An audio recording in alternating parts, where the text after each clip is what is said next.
오늘 같이 보실 하나님 말씀은 신약성경 누가복음입니다. 누가복음 24장 13절에서 17절까지 같이 보도록 하시겠습니다. 누가복음 24장 13절에서 17절입니다. 제가 봉독해 드리겠습니다.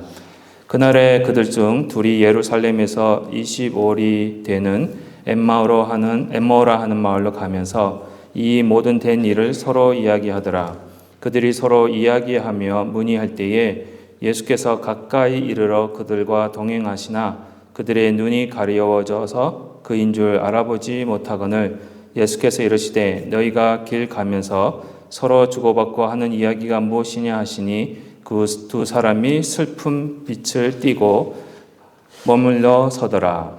아멘. 할렐루야. 예수님은 부활하셨습니다. 예수님의 무덤은 지금 비어 있습니다. 부활하신 예수님이 지금도 저와 여러분과 함께 이 시간에 이곳에 계십니다. 그러나 예수님이 부활하셨다라고 하는 이 역사적인 사실을 아직도 믿지 못하고 있는 모습이 혹시나 저희들 가운데 있는 것 같습니다. 예수님의 부활의 사실을 믿지 못한 그 모습은요, 오늘 본문 말씀에서 아주 잘 나타나고 있습니다. 오늘 본문 말씀에 나타나는 이 제자들의 모습에서 찾아볼 수 있습니다. 오늘 본문 말씀을 가만히 보시면은요, 저희가 읽지는 않았지만 오늘 본문 말씀 24장 10절과 12절에서 예수님께서 부활하신 사건을, 부활하신 예수님을 만난 여자들의 말을 통해 그 부활의 소식을 들었고, 심지어 베드로는요, 그 빈 무덤을 보았고 그 빈 무덤에 대한 소식을 전하고 들었음에도 불구하고 오늘 11절 읽지는 않았지만 11절 말씀처럼 제자들이 예수님의 부활을 믿지 않았습니다. 예수님이 분명히 부활하셨고요. 그 부활하신 소식을 들었음에도 불구하고 제자들이 그 부활의 소식을 믿지 않았을 때에 그들에게 일어나는 현상이 어떤 모습인지, 어떤 모습이 나타나는지 아십니까? 그들의 부활의 소식을 믿지 않았을 때에 그들에게 일어난 현상은요, 다시 옛날 모습으로 돌아가는 것이었습니다. 오늘 본문에서요, 가만히 보시면 엠마오로 가는 두 제자가 예수님을 처음 만났을 때, 그렇죠? 예수님을 처음 만났을 때는 다른 제자와 같이 고향을 떠나고 옛날 살던 방식을 다 버리고 예수님을 쫓아다녔을 것입니다. 그렇죠? 또 예수님과 동행했을 거예요. 그러나 예수님이 죽으시고 부활하셨을 때에 그들은 예수님의 죽으심만 생각하고 부활을 믿지 않았기에 다시 고향으로 돌아가고 있는 길이었습니다. 예수님의 부활 소식은 들었습니다. 그 부활 소식은 들었지만, 그리고 그 부활 소식을 알고는 있었지만 그들의 마음을 울리는 그런 믿음이 없었기에 다시 옛날로 돌아가고 있었던 것입니다. 예수님의 부활을 믿지 못하고요, 옛날처럼 살기 위해 다시 말씀드려서 예수님을 만나기 전의 삶으로 돌아가길 원하는 자들에게 예수님이 나타나셔서 부활의 신앙, 그리고 부활을 믿는 믿음을 주시는 모습이 오늘 본문에서 나타나고 있습니다. 결국에 엠마오로 가던 두 제자들은요, 그리고 다시 말씀드려서 옛날 모습으로 돌아가려고 하던 그 두 제자들은요, 예수님을 만나고 나서 예수님의 부활을 믿었을 때에 다시 고향으로 가던 발걸음을 돌려서 예루살렘으로 돌아가는 모습이 오늘 마태복음 24장에서 소개되어지고 있습니다. 다시 예수님께로 돌아가는 모습을 설명하고 있는 것입니다. 이와 같이 오늘 예수님의 부활을 기억하면서 감사하면서 예배하는 이 시간에도요, 혹시나 여기에 그런 분 안 계시겠지만 혹시나 예수님의 부활 소식을 듣고 알고는 있지만 믿지 못하고 있는 저희들의 모습, 혹은 예수님의 부활 소식을 듣고 알고만 있는, 지식으로만 알고 있는, 그래서 그 지식이 마치 내가 가지고 있는 믿음이라고 생각하고 있는 이 시간에 저희들에게 다시 부활을 믿는 사람이, 그 믿음이 어떻게 생기는 것인지를 오늘 본문을 통해서 저희들에게 알려주고 계십니다. 그 말씀을 같이 살펴보면서 은혜를 나누면서 부활의 신앙을 다시 한번 컨폼 했으면 좋겠어요. 과연 우리가 지식으로만 알고 있는지 진짜 믿고 있는지. 첫 번째입니다. 그 부활의 믿음은 언제 생기느냐? 예수님과 동행할 때 생깁니다. 예수님의 부활을 믿는 믿음이 생기는 방법, 그 첫 번째로 예수님과 동행할 때 생기는데요. 다시 말씀드려서 예수님을 만날 때, 인격적으로 만날 때 생기는 것입니다. 오늘 본문에서 보시면은요, 오늘 본문에서 엠마오로 가는 두 제자가 예수님이 부활하셨다라는 소식을 듣고, 그리고 예수님의 무덤이 비었다라는 소식을 들었음에도 불구하고 그들은 예수님의 부활을 믿지 못했습니다.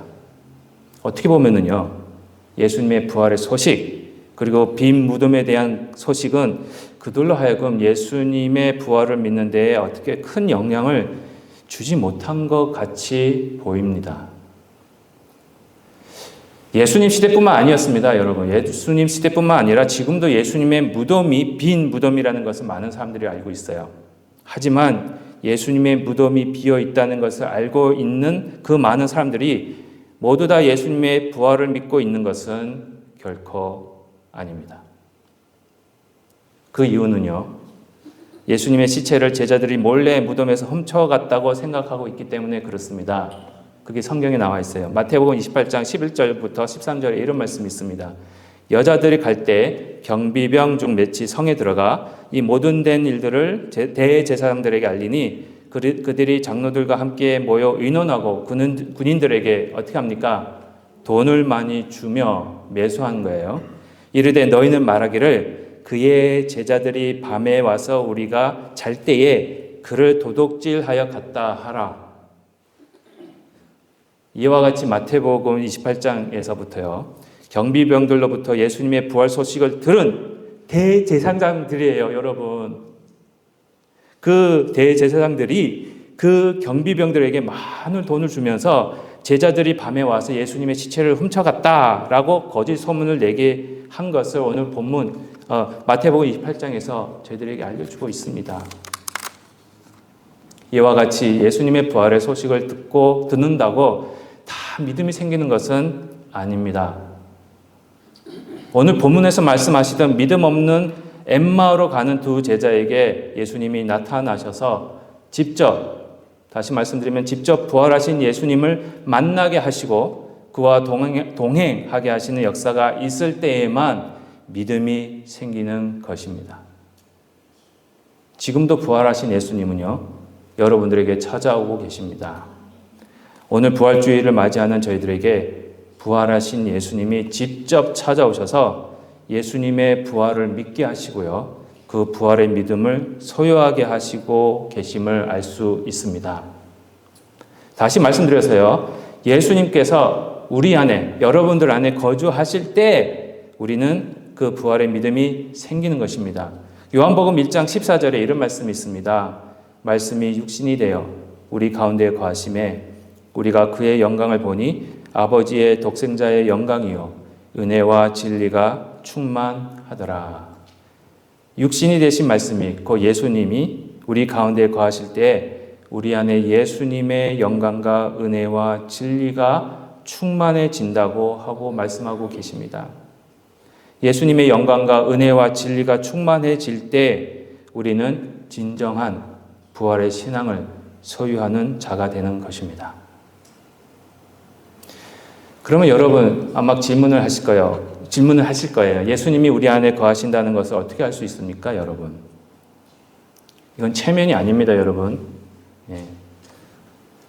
예수님이 우리 안에 거하신다는 것을 어떻게 알 수 있겠습니까? 한번 생각해 보십시오. 예수님이 우리 안에 거하신다는 증거는요, 그리고 예수님이 우리와 동행하고 계신다는 증거는 바로 사랑입니다. 예수님이 사랑하는 자를 결코 포기하지 않으시기 때문에 그렇습니다. 로마서 8장 35절과 39절에서 이런 말씀이 있습니다. 누가 우리를 그리스도의 사랑에서 끊으리요? 환난이나 권고나 박해나 기근이나 적진이나 위험이나 칼이라. 39절에요. 높음이나 깊음이나 다른 어떤 피조물이라도 우리를 우리 주 그리스도 예수 안에 있는 하나님의 사랑에서 끊을 수 없느니라 라고 말씀하고 계십니다. 이렇게 말씀하시면서요, 예수님의 사랑은 그의 백성들을, 저와 여러분들을 결코 그의 사랑에서부터 끊어지지 않게 하신다고 하셨습니다. 또한 요한복음 14장 20절과 21절에 이런 말씀도 있습니다. 그날에는 내가 아버지 안에, 너희가 내 안에, 내가 너희 안에 있는 것을 너희가 알리라. 나의 계명을 지키는 자라야 나를 뭐하는 자죠? 사랑하는 자니, 나를 뭐하는 자는요? 사랑하는 자는 내 아버지께 뭘 받습니까? 사랑을 받을 것이요, 나도 그를 어떻게 해요? 사랑하여 그에게 나를 나타내리라. 사랑이 너무 많아요. 사랑 누가 말했나? 예수님이 말씀하셨습니다. 이렇게 말씀하시면서 예수님이 우리 안에, 그리고 우리가 예수님 안에 거주하고 있다는 증거가 바로 사랑이라고 하십니다. 사랑은요, 예수님을 지식으로만 아는 것이 아니라 인격적으로 만났음을 강조하고 있습니다.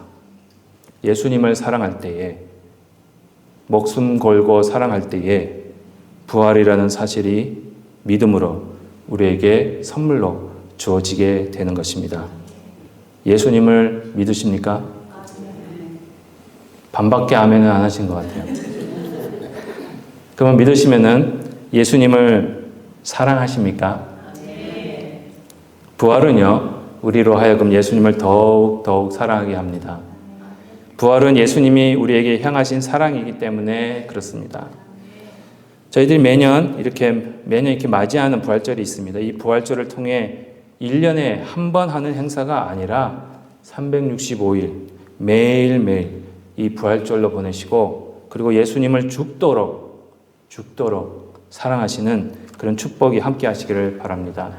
두 번째입니다. 두 번째는 언제 저희들이 부활의 믿음을 가질 수 있냐? 예수님의 말씀을 들을 때입니다. 예수님의 부활을 믿는 믿음이 생기는 두 번째 방법은요, 말씀을 들을 때입니다. 너무나도 잘 아시는 말씀입니다. 그렇죠? 로마서 10장 17절에 보시면 이런 말씀이 있습니다.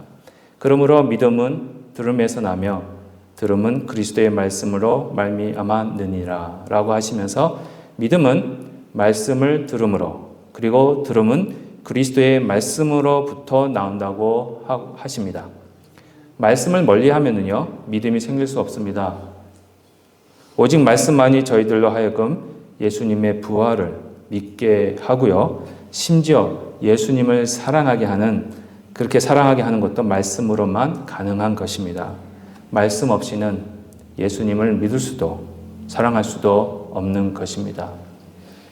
그래서 오늘 본문에서요, 예수님께서 직접 엠마오로 가는 두 제자에게 나타나셔서 친히 직접 말씀을 전해 주십니다. 오늘 본문 읽지는 않았지만 본문 말씀 27절에 이런 말씀이 있습니다. 이에 모세와 모든 선지자의 글로 시작하여 모든 성경에 쓴 바 자기에 관한 것을 자세히 설명하시니라 라고 하시면서, 예수님이 여기서 보시면 모든 모세, 선지자의 글로 시작해서 모든 성경이면 구약 말씀입니다. 예수님이 구약 말씀을 하나하나 자세히 언급하시면서 예수님에 대해서, 특별히 부활에 대해서 말씀하신 것들을 가르쳐주고 해석하고 계십니다. 말씀을 들을 때, 말씀을 읽을 때 그 말씀은 우리에게 믿음을 주십니다. 계속해서 오늘 본문 말씀 32절에도 이런 말씀이 있습니다. 그들이 서로 말하되 길에서 우리에게 말씀하시고 우리에게 성경을 풀어주실 때에 우리 속에서 마음이 뜨겁지 아니하더냐 하고 라고 하면서 말씀을 들은 두 제자가 그 말씀을 들었을 때에 막 마음이 뜨거워지고 막 하는 것을 느꼈습니다. 그렇게 뜨거워졌다라고 서로 얘기를 하고 있는 거예요. 말씀을 들었을 때 믿음이 생기고, 그 믿음은요, 여러분들로 하여금 마음을 뜨겁게 함으로 예수님을 사랑하게 하고 부활하신 예수님을 바라보게 하고 부활을 믿게 하는 것입니다. 여기서 문제가 있습니다. 그럼 왜 말씀을 들을 때, 읽을 때 마음이 뜨거워지고 믿음이 생기는 것일까요? 그러면 왜 어떤 때는 아무리 말씀을 읽어도 아무리 말씀을 들어도 마음이 뜨거워지지도 않고 믿음이 생기지도 않은 걸까요? 말씀을 읽을 때마다 마음이 뜨거워지는 거 아니잖아요. 그렇죠? 그게 현실적으로 저에게 다가오는 질문이에요. 그렇죠? 왜 그럴까요? 말씀은요, 신기합니다. 그렇죠? 말씀은 바로 성령의 역사이기 때문에 그렇습니다. 요한복음 14장 16절과 17절에서 이런 말씀이 있습니다. 내가 아버지께 구하겠으니 그가 또 다른 보혜사를 너에게 주사 영원토록 너희와 함께 있게 하리니 그는 어떤 영이죠? 진리의 영이라. 세상은 능히 그를 받지 못하나니 세상은 받지 못합니다. 이는 그를 보지도 못하고 알지도 못함이라. 그러나 너희는 그를 아나니 이는 너희와 함께 거하시며 또 너희 속에 계시겠음이라. 이렇게 말씀하시면서 예수님께서 주시는 성령이 바로 진리의 영이라고 하시고 계십니다. 이 진리의 영이라고 말씀하실 때 이 진리의 영이라는 의미는 말씀의 영이 되는 것입니다. 저희가 말씀을 들을 때 이 진리의 영을 하나님께서 주십니다. 예수님께서 주시어 말씀을 통해 마음이 뜨거워지게 하시고 예수님을 사랑하게 하시고 예수님을 믿게 하시는 그런 역사가 일어나게 하시는 것입니다. 현재 저희들은 여러분들은 예수님을 눈으로 볼 수는 없습니다. 그렇죠? 우리 육체의 눈으로는. 그러나 이 진리의 영, 그 성령님이 계시기 때문에 그리고 예수님이 그 성령님을 우리에게 주시기 때문에 부활을 믿을 수 있는 것입니다. 만약 이 진리의 영이 저와 여러분들 마음에 계시지 않으면 아무리 말씀을 들어도요 믿음이 생기질 않습니다. 말씀의 역사와 성령님의 역사는 동시에 일어나는 사건이기 때문에 그렇습니다. 지금 말씀을 들으시는 여러분에게 이 진리의 영이신 성령님이 함께 하셔서 마음이 항상 뜨거워지는 일들을 체험하시기를 기도합니다. 이 성령님은 간구하세요. 좋은 곳을 주시는 하나님이 주실 것입니다. 마지막입니다. 마지막에 우리가 예수님의 부활을 믿을 수 있는 방법은요. 세 번째 예수님의 부활을 믿을 수 있는 방법은 예수님의 식구가 될 때입니다. 예수님이 우리에게 오시고 우리 가운데 계시면 우리는 예수님의 식구가 되는 것입니다. 또한 예수님이 우리의 식구이시기에 사랑하는 것입니다. 그렇죠? 식구끼리 서로 사랑하시잖아요. 예수님은 우리 가족의 맏아들이 되시기 때문에 큰 형님같이 저희가 큰 형님, 큰 오빠 그렇죠? 말을 잘 들어야 하듯 그분에게 말씀을 잘 듣는 것입니다. 여러분 한번 가만히 생각해 보십시오. 여러분들의 자녀들을 한번 생각해 보십시오. 때때로 여러분들의 자녀들이 여러분들의 말, 어머니 되시는 여러분들의 말이나 아버지 되시는 여러분들의 말을 이렇게 쉽게 이렇게 듣는 것보다 때때로 맏 형의 말을, 맏 오빠의 말을, 맏 언니의 말을 더 되새겨서 듣는 경우가 종종 있는 것을 보실 때가 있습니다. 그렇지 않나요? 저만 그런 걸 보나요? 때때로 부모님보다 큰 형이나 아니면은 위에 있는 언니나 오빠의 말을 더 무서워하는 경우도 있고요. 그런 경우가 이 형제들 안에는 있습니다. 아무튼 예수님이 우리의 가족의 대표가 되시기 때문에 그분의 부활을 믿게 되는 것입니다. 식구이기 때문에. 식구라는 뜻이 무슨 뜻입니까, 여러분? 식구. 그렇죠? 함께 밥을 먹는 입. 그렇죠? 먹는 식자의 입구. 그렇죠? 죄송합니다. 영어로 어떻게 번역해야 되는지. 예. 한솥밥을 먹는 입. 그렇죠? 이라는 뜻이 이 가족인데요. 함께 살고 함께 지낸다는 뜻이 가족입니다. 이와 같이 오늘 본문에서 예수님은요, 엠마오로 가는 두 제자가 예수님과 같은 밥을 먹는 입을 가진 자들로 만들어 주십니다.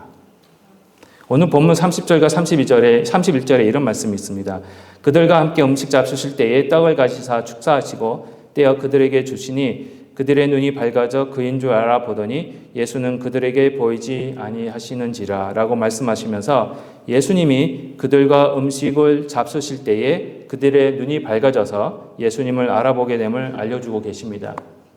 엠마오로 가는 두 제자를 비로소 예수님의 식구가 되게 하심으로 인해 부활하신 예수님을 바로 알아보게 하신 거죠. 그런데요, 여러분 가만히 살펴보십시오. 그러나 오늘 우리 식구가 되게 하신 방법은요, 단순히 음식만 나눠주신 것이 결코 아닙니다. 오늘 본문 30절을 다시 한번 보시면은요, 음식 잡수실 때에 떡을 가지사 축사하시고 떼어 그들에게 주시니라고 하셨습니다.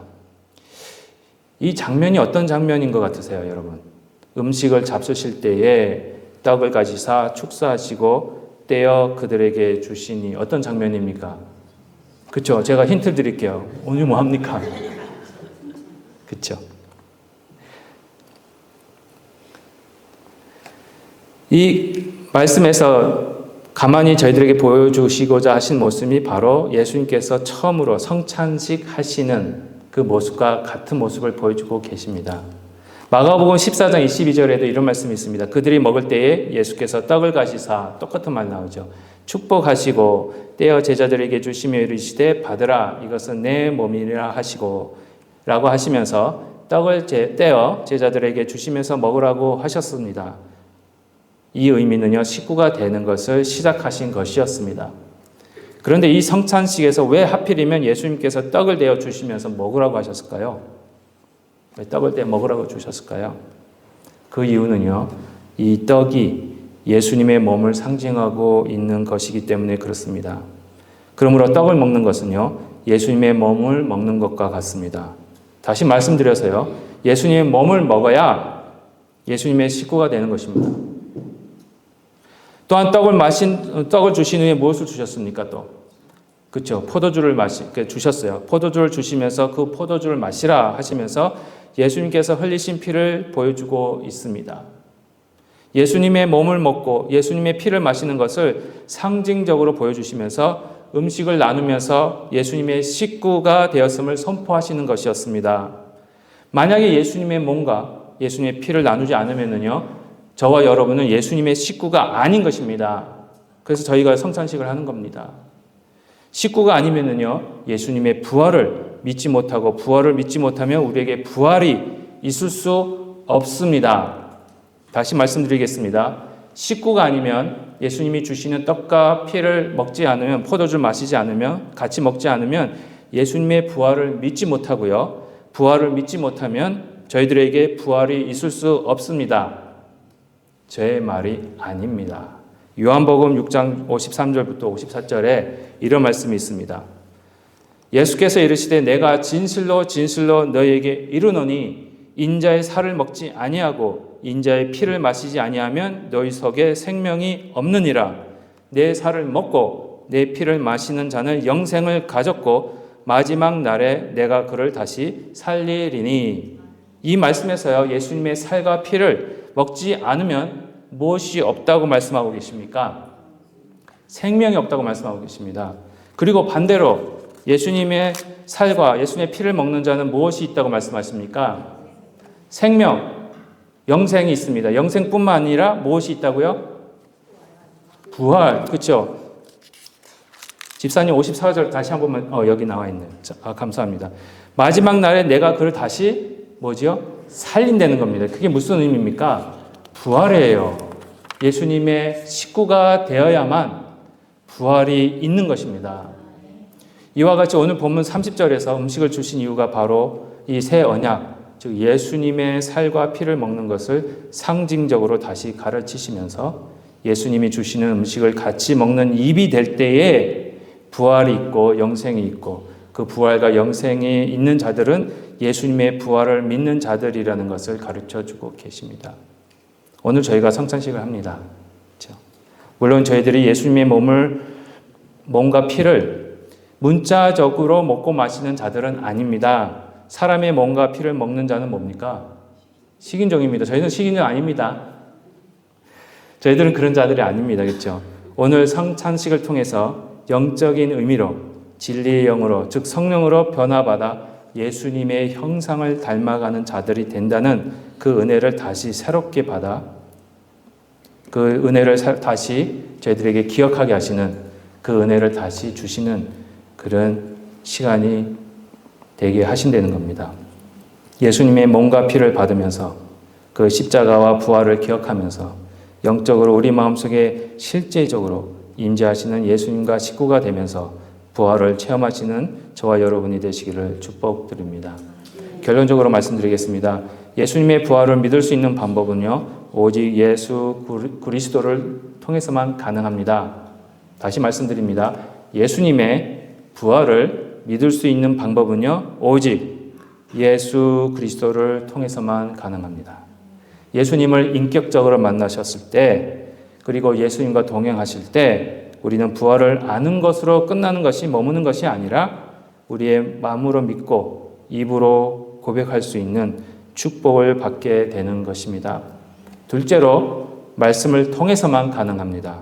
특별히 진리의 영이신 성령님을 저희들에게 주시고 그 성령님을 통해 말씀을 들을 때에 저와 여러분의 마음이 뜨거워지고 부활을 올바로 믿을 수 있는 그런 자들이 된다는 것입니다. 마지막으로는요, 예수님의 식구가 될 때 가능합니다. 예수님이 주신 새 언약을 믿고 예수님이 주시는 예수님의 몸과 피를 먹을 때, 같은 음식을 먹는 입이 되었을 때 예수님의 식구가 되어 부활을 체험하게 되는 것입니다. 오늘 부활주일 예수님과 동행하시고 말씀으로 마음이 가득 채워지시고 또 예수님의 식구로서 예수님을 사랑하는 저와 여러분이 되시기를 축복드립니다.